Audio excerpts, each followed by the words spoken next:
ఓం మహాగణాధిపతయే నమః. ఓం గురుభ్యో నమః. ఓం శ్రీమాత్రే నమః. పరమేశ్వర స్వరూపమైనటువంటి జ్యోతిష, వాస్తు మరియు ఇతర అనేకమైనటువంటి శాస్త్రములను మనకు అందించినటువంటి మహర్షులకి నమస్కారం. హయగ్రీవ హయగ్రీవ హయగ్రీవేతి యో వదేత్తస్య నిస్సరతే వాణి జన్హుకన్యా ప్రవాహవత్. అరుణాం కరుణాతరంగితాక్షీం ధృతపాశాంకుశపుష్పబాణచాపాం అనిమాదిభిరావృతాం మయూకైః అహమిత్యేవ విభావయే భవానీం. శ్రీమాత్రే నమః.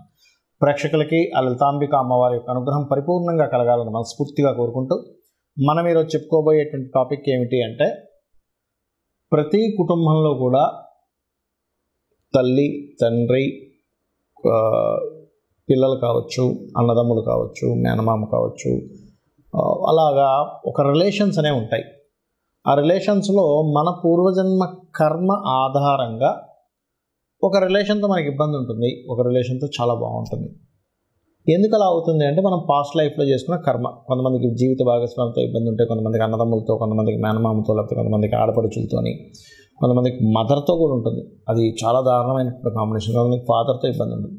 అయితే ప్రతి లగ్నానికి కూడా ఆ యొక్క కాంబినేషన్ ఎందుకు ఏర్పడుతుంది, దానికి పరిహారం ఏం చేసుకోవాలి, బాగుండాలంటే ఏం చేయాలనేటువంటి చెప్తాను. ఒకటి, మీరు వీడియోని కనుక లాస్ట్ వరకు చూసినట్లయితే జన్మజాతకం తెలియని వాళ్ళకి, డేట్ ఆఫ్ బర్త్ తెలియని వాళ్ళకి కూడా ఏం చేసుకోవాలి అనేది కూడా చెప్తాను. దీంతోపాటు ఇందులో వాస్తుకు సంబంధించినటువంటి పరిహారం కూడా చెప్తాను. తులాలగ్నము, తులారాశి. తులాలగ్నం వాళ్ళకి భగవంతుడు ఇచ్చినటువంటి గొప్ప వరం. ఆ లగ్నంలో జన్మించారంటే ఆ లగ్నానికి ఉన్నటువంటి స్పెషాలిటీ ఏమిటంటే బ్యాలెన్సింగ్ మైండ్. దేన్నైనా సరే బ్యాలెన్స్ చేసేటువంటి తత్వము. తుల కదండి, బ్యాలెన్స్. అయితే ఈ తులాలగ్నం వారికి మరి ఇంత బ్యాలెన్స్డ్గా ఉండే వాళ్ళకి కూడా వస్తుందా? 100% వస్తుంది. మీరు గుర్తుపెట్టుకోండి, ఒక వ్యక్తికి ఎంతో అందరితో చాలా బాగుంటాడు, జీవిత భాగస్వామితో ఇబ్బంది, లేదా అందరితో చాలా బాగుంటాడు, అన్నదమ్ములతో ఇబ్బంది, అందరితో చాలా బాగుంటాడండి, తల్లిగారితో ఇబ్బంది. అంటే ఏమిటి మరి ఇంతమందిని మేనేజ్ చేసేటువంటి వ్యక్తి ఎందుకు ఇట్లా అవుతుంది? దాన్నే కర్మ సిద్ధాంతం అంటారు జ్యోతిష్ శాస్త్రంలో.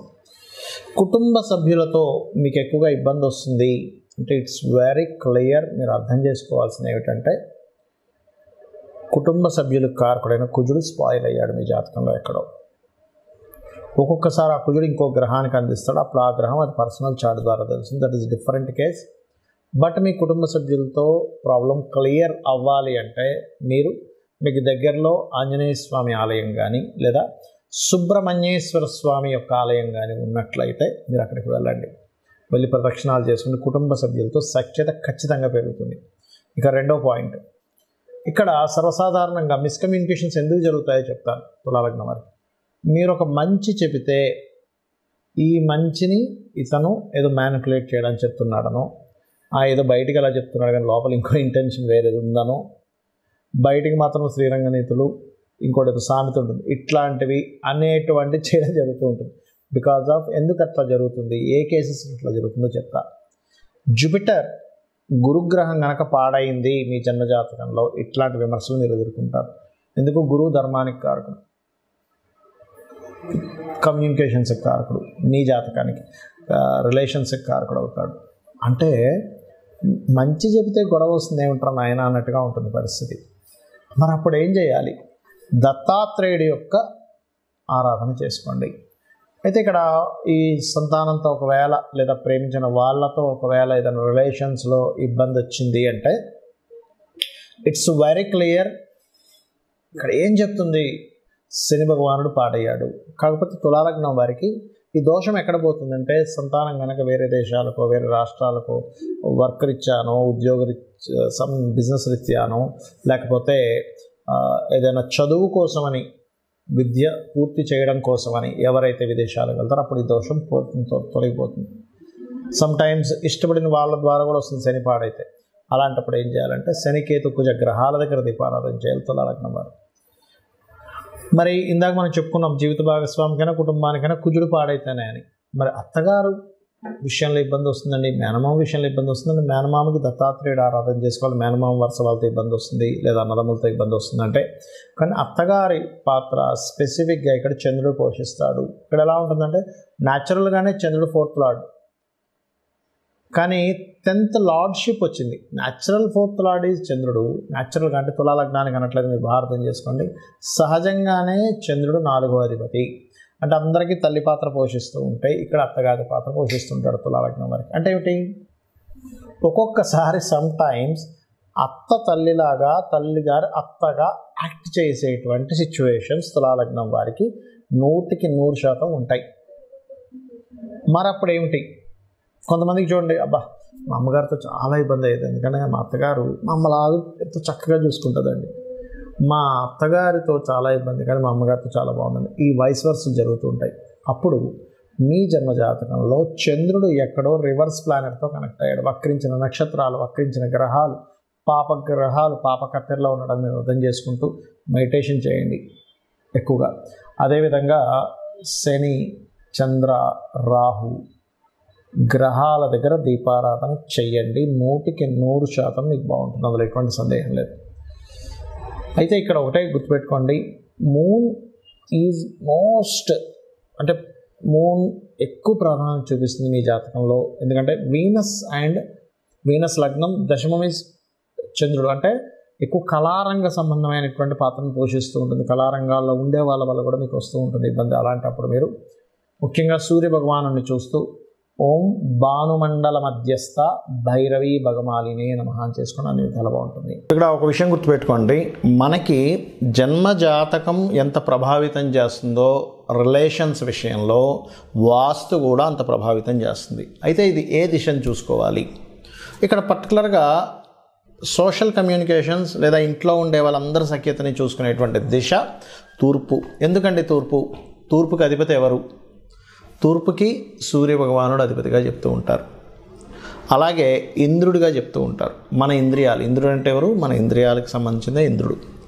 మనం గనక ఒక రిలేషన్స్ని కరెక్ట్గా మనం అర్థం చేసుకుంటూ ఉంటే అందరూ కలిసి ఉంటారు.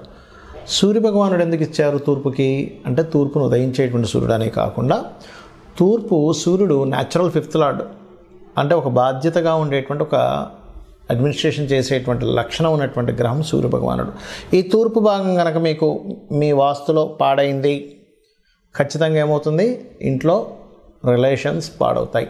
తల్లికి తండ్రి, తల్లికి కూతురికి, తండ్రికి కొడుకుకి, వీళ్ళందరితోనే ఏదో ఒక డిస్టర్బెన్స్ అనేది క్రియేట్ అవుతుంది. మరి దీనికి ఏమిటి పరిహారం?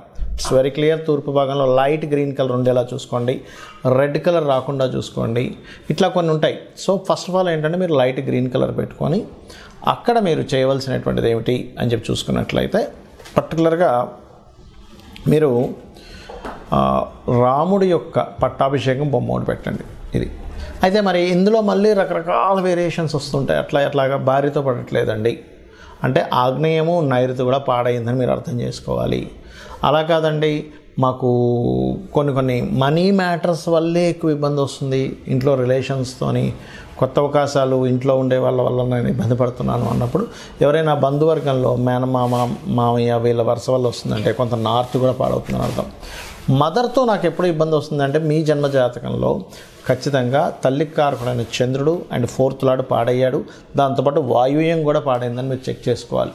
అప్పుడు ఏమవుతుంది, వాయువ్యానికి అధిపతి చంద్రుడు కాబట్టి మదర్తో వస్తూ ఉంటుంది ఇబ్బంది అనేటువంటిది. అదేవిధంగా అన్నదమ్ములతో ఎక్కువ గొడవ వస్తుందండి, నాకు సౌత్ ఖచ్చితంగా పాడవుతుంది, ఎందుకంటే సౌత్కి కారకుడు కుజుడు, చెక్ చేసుకోండి. అయితే ఇక్కడ జన్మజాతకం లేని వాళ్ళు కూడా చేసుకోవాల్సింది సూర్య నమస్కారాలు. ఒకటి, సూర్య భగవానుడి దగ్గర దీపారాధన చేయడము, అదేవిధంగా ఆదిత్య హృదయ పఠనం చేసుకోవడం, ఇవి ఖచ్చితంగా పాటించాలి. మరొక విషయం ఏంటంటే, ఇక్కడ మీ పర్సనల్ చార్ట్లో పర్టికులర్గా ఇప్పుడు మనం ఒక్కొక్క లగ్నంతో చెప్తూ వచ్చాం. సో మీ పర్సనల్ చార్ట్లో పర్టికులర్ లగ్నానికి ఆ యొక్క కారకుడు దేని ద్వారా కంబస్ట్ అయ్యాడు, దేని ద్వారా సపోర్ట్ అయ్యాడు అనేటువంటి దాన్ని ఫస్ట్ ఆఫ్ ఆల్ మీరు చూసుకోవాలి. ఆటోమేటిక్గా అది చూసుకొని దానికి సంబంధించిన దానం ఇవ్వడము, మంత్రం చేసుకోవడం చేస్తే ఖచ్చితంగా ఫలిస్తుంది. అయితే అందరికీ కూడా ఒకటే మాట చెప్తాను, ఇది ఛాలెంజింగ్గా చెప్తున్నాను. మీకు ఎటువంటి ఇబ్బంది ఉన్నా ఫ్రెండ్స్తో కావచ్చు, జీవిత భాగస్వామితో కావచ్చు, ఎవరితోనైనా మాకు ఎక్కువ శత్రుత్వాలు అవుతున్నాయి ఇంట్లో వాళ్ళతో బయట వాళ్ళతో, ఒక్క 10 నిమిషాలు సూర్య భగవానుడిని చూస్తూ ఇలా పట్టుకొని ఓం మిత్రాయ నమః, 100% శత్రువు కూడా మీకు మిత్రుడైపోతాడు. అరే ఇంత ఎందుకు నేను గొడవ పెట్టుకుంటున్నాను, వీళ్ళతో నేను ఎందుకు గొడవ పెట్టుకుంటున్నాను, ఒక రియలైజేషన్ వస్తుంది దాని ద్వారా. అలాగే ఇక్కడ ఇంకొక విషయం ఏంటంటే, మీకు దగ్గరలో గోశాల కనుక ఉన్నట్లయితే గోవుకి వెళ్ళి ఆదివారాలు ప్రత్యేకంగా గోధుమ రవ్వ తినిపించండి. అదేవిధంగా మరొక విషయం ఏంటంటే, ఇంకా ఎక్కువగా ఉన్నాయండి రిలేషన్స్లో, అసలు నాకు సపోర్ట్ చేయట్లేదు, చాలా ప్రాబ్లమాటిక్గా ఉందన్నప్పుడు 14 కానీ 7 వారాలు కానీ రాముడి యొక్క పూజని ఆది బుధవారాలు చేయమని చెప్తుంది శాస్త్రం. సో రామదేవుడి కథ చెప్పుకోవడం చేసుకోవాలి. ఇక్కడ నేను చెప్పేది ఒకటే, మీ జన్మజాతకంలో ఎటువంటి దోషం ఉన్నా గుర్తుపెట్టుకోండి. ధనం రావట్లేదు అనుకోండి, రిలేషన్స్లో ఇబ్బంది ఉందనుకోండి, ఉద్యోగం లేదనుకోండి, వ్యాపారం సరిగ్గా సాగట్లేదు అనుకోండి, కంగారు పడక్కర్లేదు. చాలామంది ఏంటంటే, అమ్మో నాకు ఇట్లా అయిపోతుంది కాబట్టి నా జాతకంలో ఏదో సర్పదోషం ఉందనో, లేకపోతే ఇంకోటి ఏదో ఎల్నాడ్స్ నడిచిపోతుంది కాబట్టి నా జీవితం ఇట్లా అయిపోతుందని అనుకోవద్దు అని చెప్తారు. ఎందుకంటే ఒకటే గుర్తుపెట్టుకోండి, మీకు ఎన్ని ఇబ్బందులున్నా మనకి శాస్త్రాల్లో చెప్పినటువంటిదే ప్రామాణికం. దేవీ భాగవతంలో సాక్షాత్ అమ్మవారే చెప్పినటువంటి అంశం నేను మీకు ఇప్పుడు చెప్పబోతున్నా. ఏమిటది అంటే, మీరు గనక ఈ ప్రకృతి ఏమిటి, ఈ విశ్వం ఏంటనే ఒక రియలైజేషన్ కనుక అయితే, లలితా సహస్రనామాలు మొత్తం కూడా రియలైజేషన్. ఈ ప్రకృతి అంటే ఎవరు, ఈశ్వరుడు అంటే ఎవరు, అమ్మవారు అంటే ఎవరు చెప్పేది లలితా సహస్రనామాలు.